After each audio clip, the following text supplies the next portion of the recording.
there has just been a continuous stream of anti-American rhetoric towards American history. I currently attend TMCC, and within all my classes, most of all my professors are liberals. It is, my girlfriend Olivia came up here earlier, they secretly hint at it, they hide it. When I post something conservative and I post a differing opinion, my professors sometimes tell me saying, please keep your discussions to a minimal. Sure. And so that's what I would like to see within the next coming few years, is more open and diversity in regards to freedom of speech on college campuses. Because within the past 20 years or so, colleges are not... I agree. You have a question? I'm sorry, we're running low on time.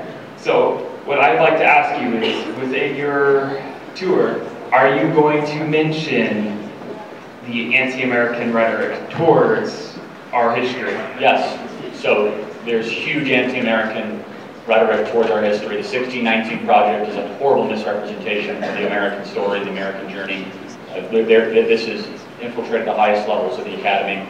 America has made mistakes. America is not a mistake. We remain the most exceptional country ever to exist in the history of the world. We have a history to be proud of, a history where more times than not we would send our own citizens to go die for the freedoms of others and ask for nothing in return except for the land to bury our dead. We have a beautiful history that we should understand and appreciate. We have heroes such as Martin Luther King to George Washington Carver to Dwight D. Eisenhower to George Patton, some of which are totally misrepresented by the American education system, including the greatest man that lived in the 20th century, not an American, Winston Churchill, who was a total badass and a hero. So thank you for your time.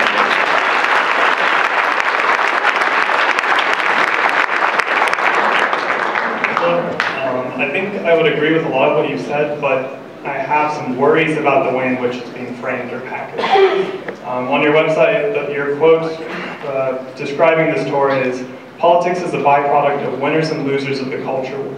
To save the culture, we must win." I think we'd both agree that the ideal political climate is one in which people from all different perspectives are not just having civil, rational conversations, but actually working together toward the common goal of discovering truth and using that to benefit everyone we can. So would you agree that pushing the framing of a culture war in which it's our side versus the other side and we must dominate the others could serve to further degrade political discourse? No, because I'm not interrupting people when they speak. I mean, I'm literally inviting them to the front of the line. We conservatives that love this country, we did not declare this culture war. We are in the midst of it. We're in the midst of it versus people that would rather shout and say things and put up flags, even when there's an entire forum for disagreement to happen. But the failure to recognize that you can call it a war, you can call it a struggle, you can call it a fight, all those things are correct. We are in a struggle right now where there is an entire sector of our country, an entire half of our country, that is more angry to be in America than they are thankful to be in America. Yeah. We never...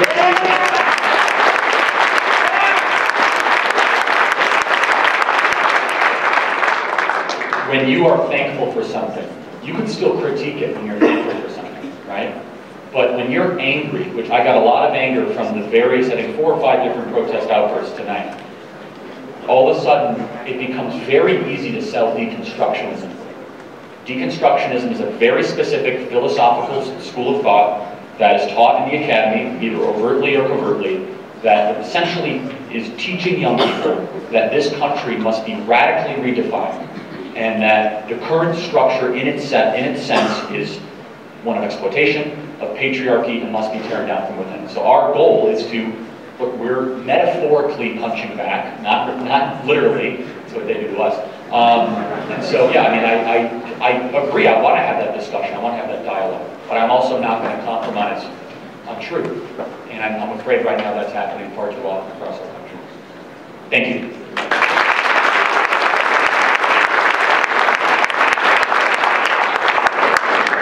Charlie, thank you for stopping in the university. I appreciate the opportunity to hear a perspective from the other side.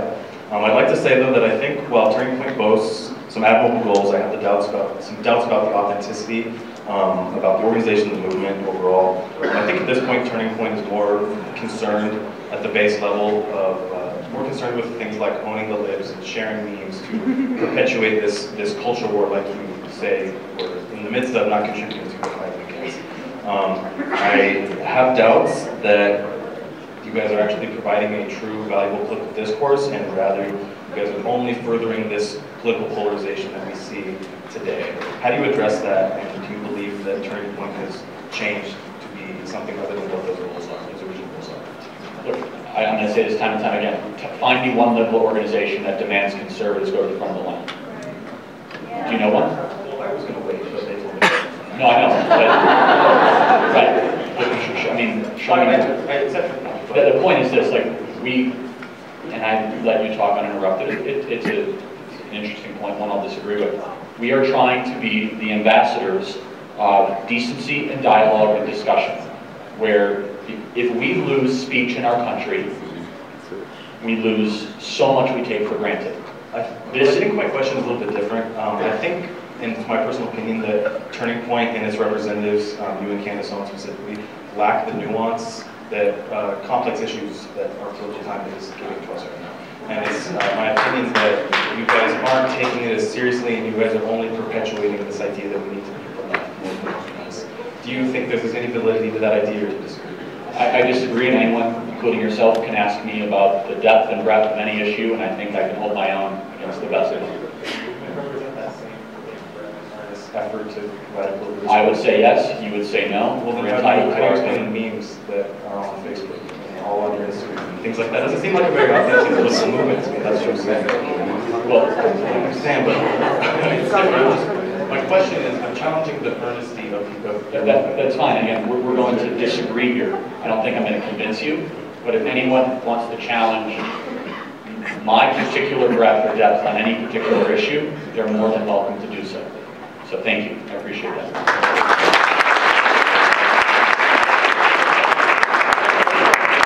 Hi, my name is Alex.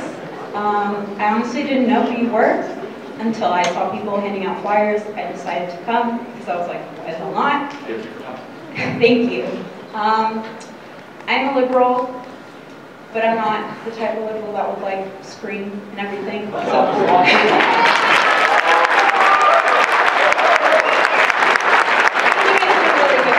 I must say.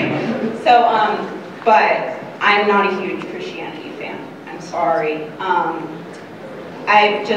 My boyfriend's Jewish, and he's gone through a lot of things because of Christians. Because that guy that came up, that believed in the Jewish conspiracy, whatever.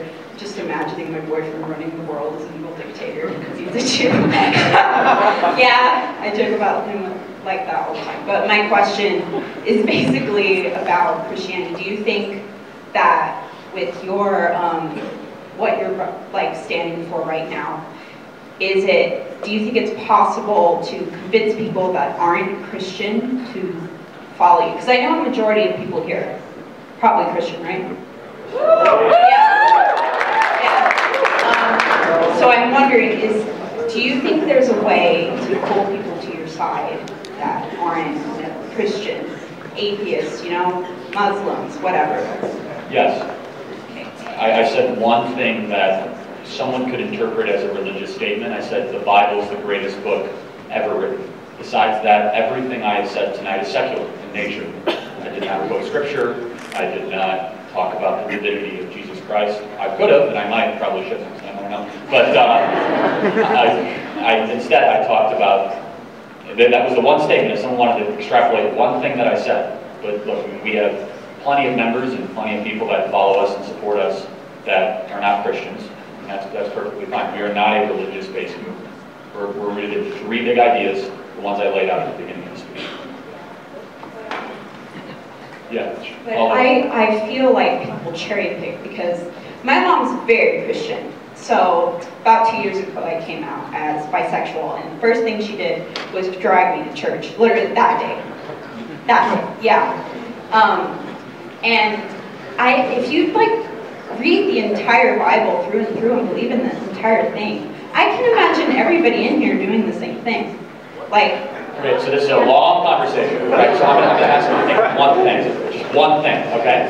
If the whole world acted like Jesus, would the world be better? No. Yes. Okay, if you go to Jerusalem and look at Jews' accounts of Jesus, you'll think that he's an absolutely terrible person. So this is a very interesting point you're making, an unusual one. So the widely accepted testimony of the life of Jesus Christ, as documented in the 4 Gospels and the early chapters of Acts, is a human being that lived altruistically. Would you agree with that? He healed, he led, he healed, yeah. I like to Mark 2:15. That would be one of the things that he did. But anyway, I can quote scripture. I'm not going to do that, but I have to. But no, here's the thing.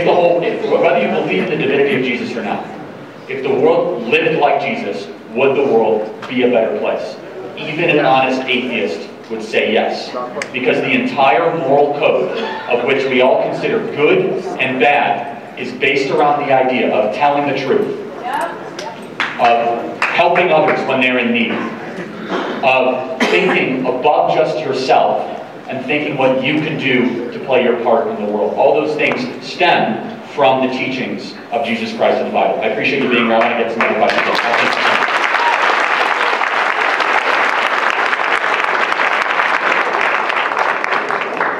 Hey, Charlie. Quick note, conservative atheist.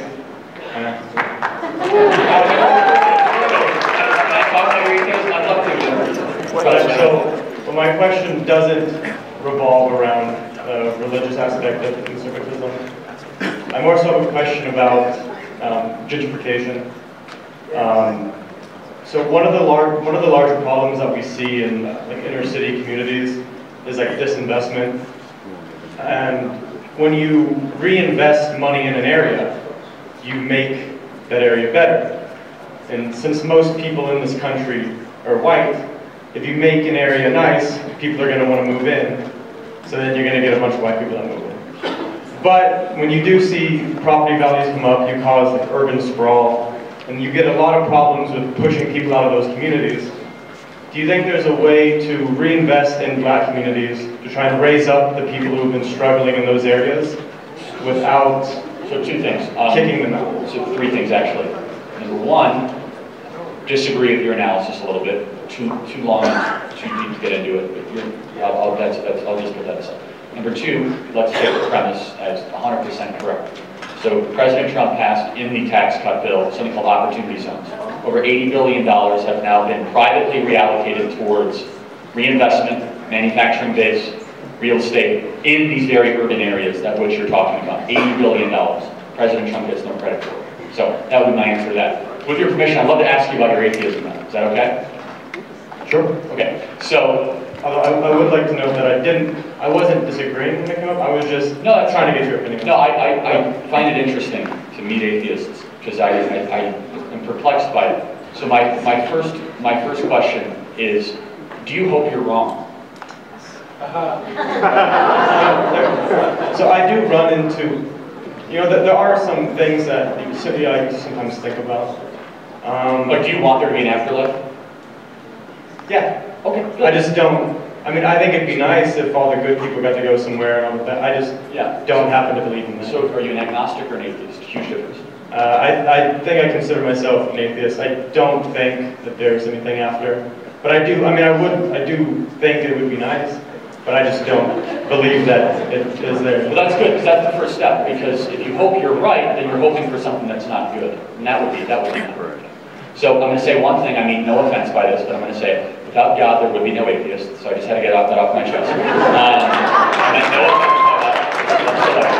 And so I guess my other question is, why do you identify something by something that you believe doesn't exist?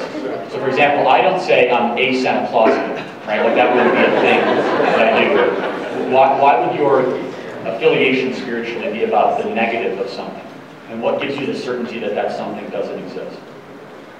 So I use the term atheist just because it's what we've generally agreed to call it. That's a fair response.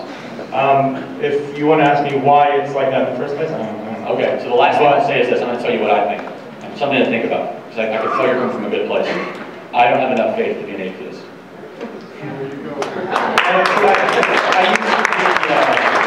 I used to be very Christian, and I don't know. So let me tell you why I think that. To believe that the world we live in, the biology that we know to be true, the physics we've discovered, the math, of which I believe math is the language that God gave us to make order of a chaotic world. To believe all of this is an act of randomness, I believe takes more faith than to believe that there's an omniscient, omnipotent, all-powerful creator behind all of it. I actually think believing in nothing is a much bigger leap of faith than believing in a creator. But I do appreciate you being bold enough to discuss it.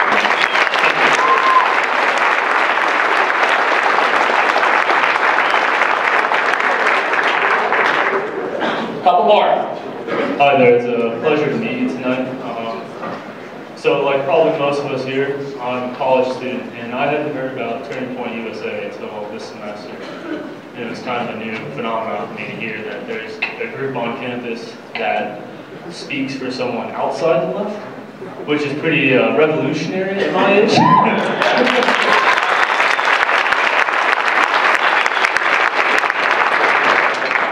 I didn't really have any particular question for you tonight. I just want to thank you for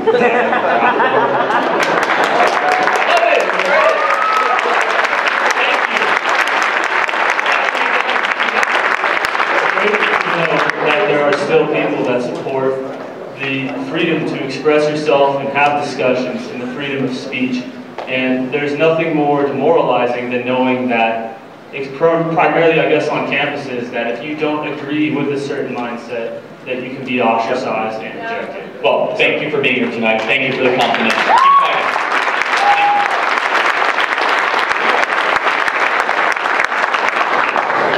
Hi, Charlie.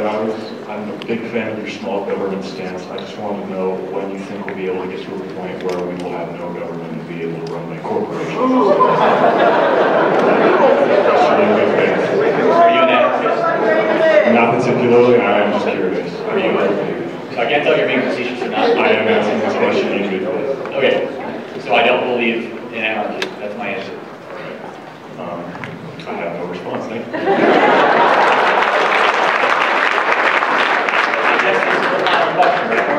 Final question. Hey Charlie, so I wanted to ask a serious question at the beginning, but now I'm just angry. There's a lot of liberals in this line that, I'm just going to say it. Frankly, my grandpa didn't fight in World War II, my other grandpa didn't fight in Korea, and my cousin didn't fight in Iraq operating UAVs to allow liberals to complain about how bad this country is. So I just want to hear... Thanks to the troops. Yes, thanks to the troops. However, they did fight for people's right to be wrong. That's a sign of leadership society. And I know it irritates you. I know it gets you angry. We have another disagreement. Is that right? Sure, why not? You can go. But I do want to say, yes, thank you to our troops. They are modern day heroes. Thank you so much.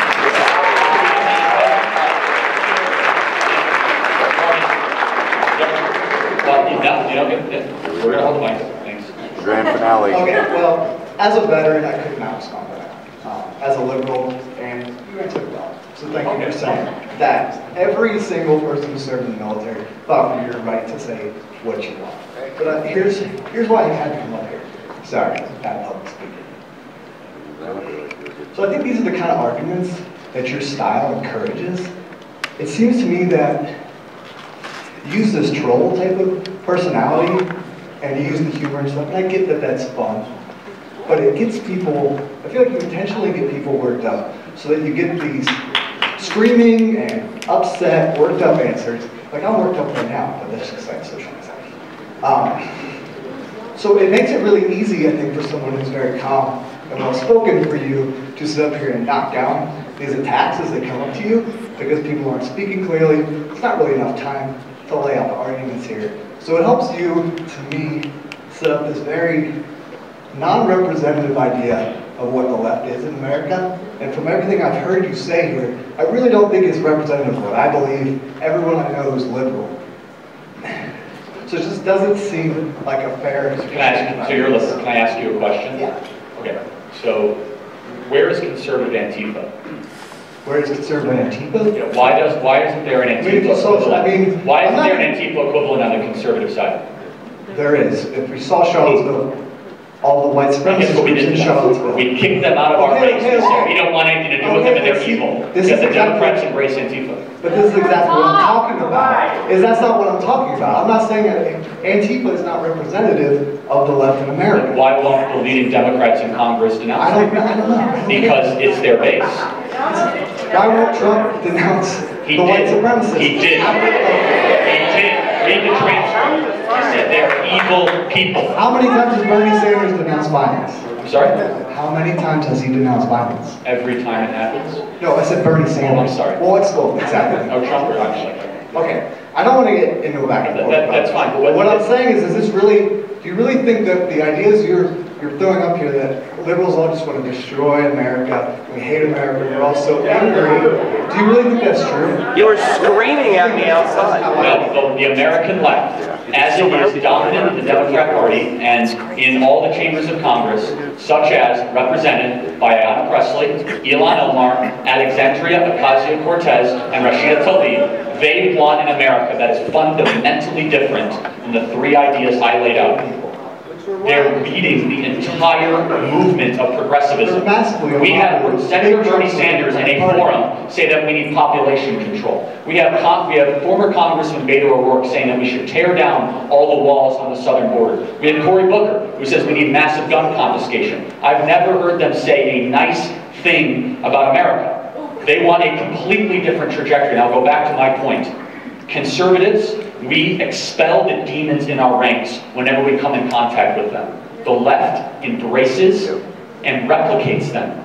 Anytime we come across hatred, we say, get out, I want nothing to do with them. Instead, the left is perfectly fine with Antifa in the streets of Portland beating a gay minority journalist by the name of Andy No, with 0 people that have been arrested since he was beat in the streets. There is a moral inequivalency here, where we as conservatives hold ourselves to very, very high standards, and I'm proud of that. And the left embraces the radicalism. In fact, they have many of them running for president of the United States.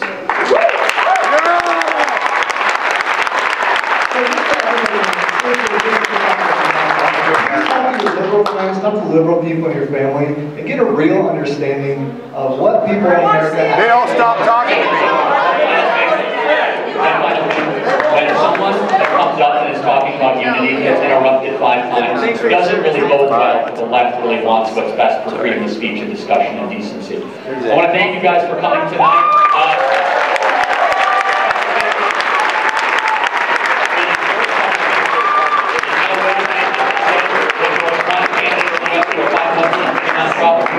Ideas, stay out of elections, and come to our Turning Point USA Student Action Summit in Palm Beach, teamusa.sas.